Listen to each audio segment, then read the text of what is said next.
money. The one topic that makes your Thanksgiving dinner even more tense than a political debate. Some have it, lots of it. Some are still living on ramen and frozen pizza. A select few have cracked the matrix. And most of us are still chasing it like a fool in a romantic comedy. You think money is about numbers, stock apps on your phone, and Excel spreadsheets? Wrong. The most important financial decisions aren't made in front of a computer screen.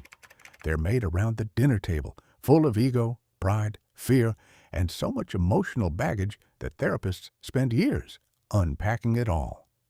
The very nature of money is a chaotic dance between the cold logic of a robot and the impulsive emotions of a human. To put it bluntly, when it comes to money, we are highly irrational creatures. Financial success isn't about your IQ, it's about how maturely you behave. This video is inspired by the legendary book, The Psychology of Money by Morgan Housel. So, pour yourself a cup of coffee. We're about to dissect the complex and sometimes ridiculous human psychology behind money. Financial DNA. Why you and your parents see the market like you're from different planets. Each of us has our own unique financial DNA, passed down not through genes, but through experience. You and your parents might watch the same Super Bowl, but the way you look at your 401k is a world apart. Why? Because each generation's worldview on money is shaped by the era they grew up in. Here's a classic example. John, a true baby boomer. His youth saw the stock market go nowhere. For him, stocks are a gamble, and safety is the golden rule. He'd tell you, just put your money in the bank and buy government bonds, son. John's son, a millennial. He grew up with near zero inflation but was scarred by the 2008 financial crisis. He might fear debt, but he's willing to throw money into Bitcoin or meme stocks because the banks could collapse at any time. John's grandson, a Gen Z, growing up with Robinhood and TikTok, this kid sees investing as a game. He couldn't care less about inflation, but is absolutely fascinated by anything that can go to the moon overnight.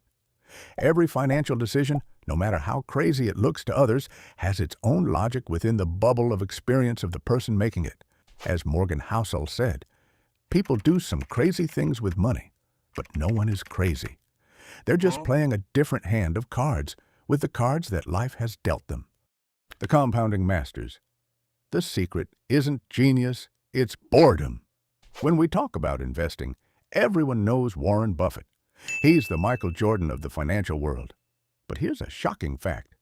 99% of his fortune was made after his 50th birthday. What? Buffett's secret isn't his genius investment moves. The real secret is this. He started investing as a paperboy. He gave the monster of compounding enough time to grow. What is compounding? Imagine it's like rolling a snowball down a mountain. It starts off small, the size of your fist, but the more it rolls, the bigger it gets. And by the bottom of the slope, it can crush a car. Your money is the same. The interest starts birthing little interest babies, then interest grandbabies, then great-grandbabies. Imagine a parallel universe. What if young Warren Buffett was like most American young men, spending his money on a convertible Mustang, traveling Europe, and partying hard? He only started with $25,000 at age 30 and retired at 60. Even with his genius brain and 22% average annual returns, his fortune today would only be $11.9 million. That's 99.9% less than his actual fortune. Buffett's skill is investing, but his secret weapon is time and a level of persistence that is mind-numbingly boring. And here's the knockout punch. There's a genius mathematician named Jim Simons who's compounded money at an average of 66% a year, 3 times higher than Buffett. But his net worth is 75% less than Buffett's. Why? Because Simons didn't find his investing stride until he was 50 years old. His snowball had less time to roll.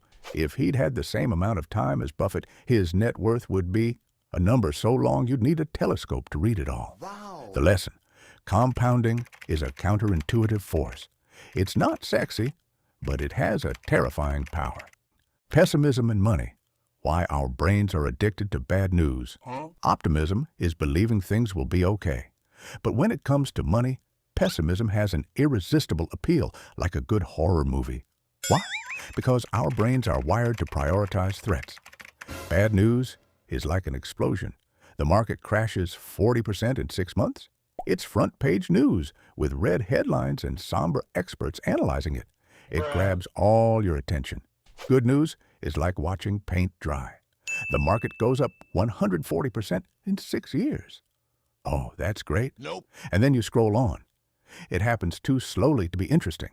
Progress is 1,000 small untold stories, while disaster is a single event everyone talks about. My advice, the next time you see headlines screaming crash, recession, financial doomsday, take a deep breath. Remember that pessimism sells more newspapers than optimism. In the long run, things usually get better.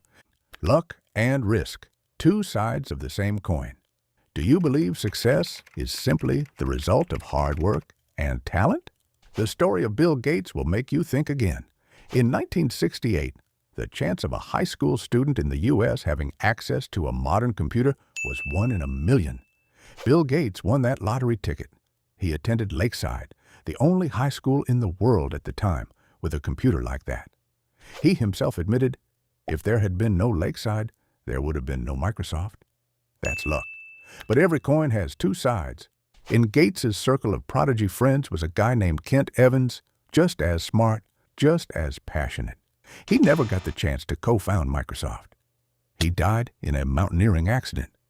The odds of a high school student dying in a mountaineering accident, also about 1 in a million. Bill Gates had a 1 in a million stroke of luck. Kent Evans had a 1 in a million stroke of risk. Luck and risk are inseparable twin siblings. They are factors outside of your control that can decide everything. Understanding this will help you be humble in success and forgiving in failure. The key to happiness. It's not a yacht. We make money to be happier, but what is the true definition of happiness? Happiness is having absolute control over your time. It's the ability to wake up every morning and say, today I can do whatever I want. Ironically, many people trade that freedom for more money. They are shackled by golden handcuffs, high-paying jobs that require them to answer emails at 10 p.m. and miss their child's soccer game. The biggest dividend money can pay is freedom. Chasing money without the time to enjoy it is like owning a Ferrari but being stuck in eternal traffic. The long tail effect, or the power of the few. A legendary art dealer named Heinz Berggruen made a massive fortune. His secret wasn't that he was always right. His secret was that he bought a lot of art. Maybe 99% of the paintings he bought were just collecting dust in a basement, but that didn't matter, because the other 1% were works by Picasso. Wow! And that 1% determined his entire success. This is called the long tail effect. A small number of rare events account for the majority of outcomes. Venture capital, a fund might invest in 100 startups. 99 might fail, but all they need is one to become the next Google. Amazon. Their success is built on Amazon Prime and Amazon Web Services. These two things alone are powerful enough to carry the weight of hundreds of failures, like the Fire Phone. A stand-up comedian. You watch a special on Netflix and think they're a genius. Wow! What you don't see are the hundreds of nights they performed at terrible comedy clubs telling uninspired jokes. The Netflix special is the 1% of the most priceless jokes that made the cut.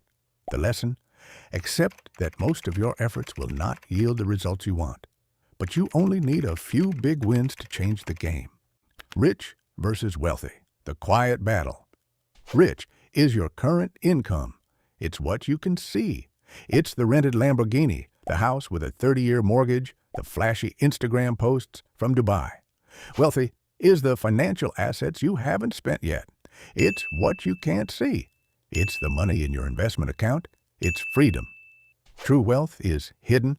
It is built through restraint. Every Rolex you don't buy, every designer bag you pass on is a brick building your financial fortress. We can easily imitate richness because it's on display.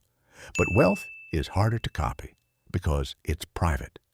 The only way to become wealthy is to not spend the money you have. It's a simple truth most people ignore.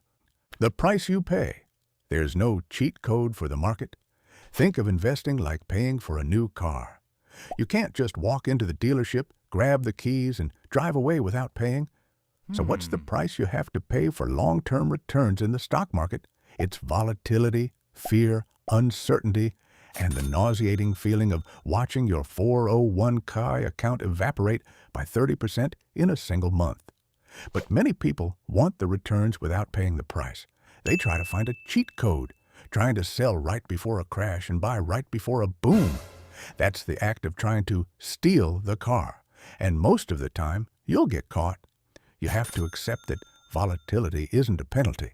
It's the admission fee. Once you accept paying the fee, you can enjoy what's inside. The hedonic treadmill. When is enough? Get to know the concept of the hedonic treadmill. It works like this.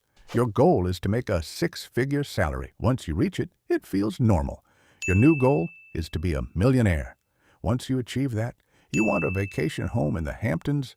The finish line keeps moving. You're running on a treadmill that never takes you anywhere. Look at people like Bernie Madoff. They had it all. But enough was never enough. Nope. They kept cheating for more, and in the end, they lost everything. A financial race without a finish line called enough is a race you can never win. So there you have it. The psychology of money teaches us one thing. The biggest enemy in your financial battle isn't the market or the economy. The biggest enemy is the person you see in the mirror every morning. Learn to control them, and you will control your financial future. Thanks for listening.